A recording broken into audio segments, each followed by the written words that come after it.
액션 let's go 저 건물을 찾으러 Kembali lagi bertemu dengan saya di YouTube Idalia Sidamuke Official. Terima kasih sedang menonton YouTube ini. Kami sekarang berada di sebuah ruangan yang bersama dengan grup study guidance. Topik kita hari ini kita akan membahas tentang atonia uteri.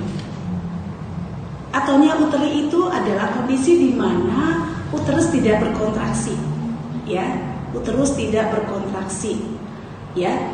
Kemudian penyebabnya, ya, bahwasanya atonia uteri ini terjadi karena kelemahan daripada uterus. Ya, bisa akibat dari ibu yang mengalami persalinan yang terus-menerus. Ya, terus-menerus sehingga kekuatan untuk berkontraksinya otot-otot rahim itu semakin melemah. Nah, itu salah satunya. Ya, atonia uteri ini adalah penyumbang paling besar, ya, perdarahan. Penyumbang paling besar terjadinya perdarahan, dan perdarahan merupakan penyumbang. Kurang lebih 60% itu penyumbang angka kematian. Jadi kepada para bidan, khususnya adik-adik kami, mohon untuk memperhatikan bahwasanya jangan sampai terjadi atonia uteri. Ya, apa yang harus dibijakin ketika kita menolong persalinan untuk tidak terjadinya atonia uteri? Yang pertama adalah tetap menerapkan manajemen aktif kala 3. Ya, manajemen aktif kala 3. Karena apa?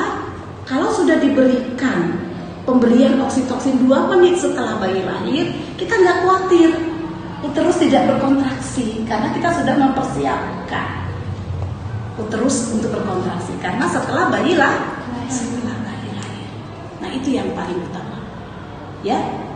Nah, untuk di dalam atonia uteri sendiri, tindakan yang paling aman, ya, bila melakukan terjadinya atonia uteri, namanya sudah atonia, uterus tidak berkontraksi, di mana perut itu lembek, darah banyak keluar, perdarahan enggak?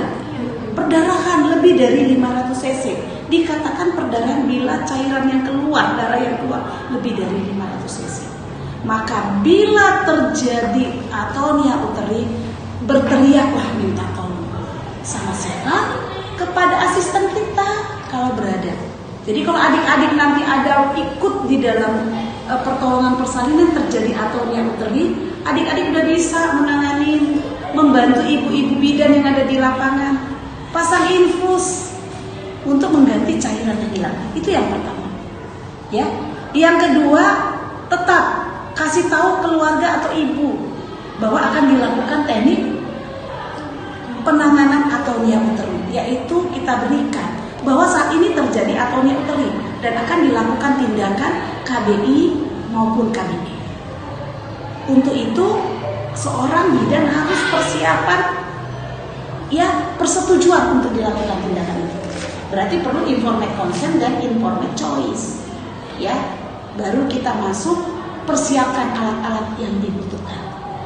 Ya, jadi kalau sudah kita memberikan informed tersebut dan pasien sudah menyetujui dan keluarga untuk dilakukan tindakan, maka kita akan melakukan tindakan pertolongan untuk atonia uteri adalah melakukan terlebih dahulu KBI, ya, kompresi bimanual internal. Setelah kita memasang sarung tangan kita dan sarung tangan itu dalam keadaan steril, maka masuklah tangan secara obstetri, ya, obstetri ke dalam diafragma sampai mencapai fornix. Betul? Setelah sampai di fornix, maka kita lakukan, ya, kita lakukan kompres. Sebelum kita lakukan penekanan, tangan kiri ini yang tadinya kita masuk, tangan kiri sudah berada di fundus. Jadi lakukan kompres, ya, kompres 2 sampai 3 menit. Ya, 2 sampai 3 menit dilakukan kompres. Kemudian bila ada seperti kontraksi dari uterus, itu seolah-olah tangan kita didorong keluar, gitu ya. Tapi kompres ini kita lakukan, maaf, seperti searah seolah-olah kita mau satukan di tangan kita. Jadi ketika kita kompres, ada desakan, maka itu uterus sudah berkontraksi. Tapi namun apabila tidak berkontraksi, tangan kita kompres, tadi kita keluarkan kembali, posisikan, kemudian keluarkan secara obstetrik, baru kita cuci tangan dan kita lanjutkan KBI. Keberhasilan KBI menentukan, ya paham, menentukan apakah KBI dilakukan atau tidak. Jadi kalau KBI tidak berhasil, maka KBI dilakukan.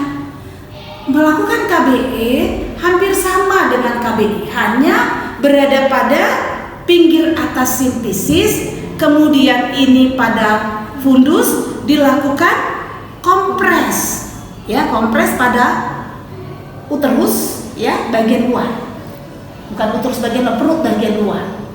Kemudian lakukan kompres, ditunggu 2-3 menit. Bila ini belum berkontraksi, kalau KBI boleh dilakukan berulang. Itu saja perbedaan antara KBI dengan KBI. Ya. Nah, apabila tidak berhasil juga, KBI tidak berhasil, sudah berulang dilakukan, maka seorang bidan harus melakukan rujukan bahwa ketidakberhasilan uterus untuk berkontraksi sambil keluarga ataupun asisten kita melakukan kompresi bimanual eksternal sebelum dirujuk. Nah, pada saat perujukan juga tetap harus dilakukan KBI. Baik, demikian yang bisa saya sampaikan paparan kita pada hari ini. Paham? Baik, terima kasih kepada adik-adik yang berada di ruang study guidance dan juga berada di ruang YouTube. Terima kasih telah bergabung di Idaria Sidabuke Official. Salam sehat selalu, salam bertemu kembali di teori kita, paparan kita yang berikutnya. Terima kasih, salam sehat selalu. Mari bergabung bersama kami di Program Studi D3 Kebidanan Fakultas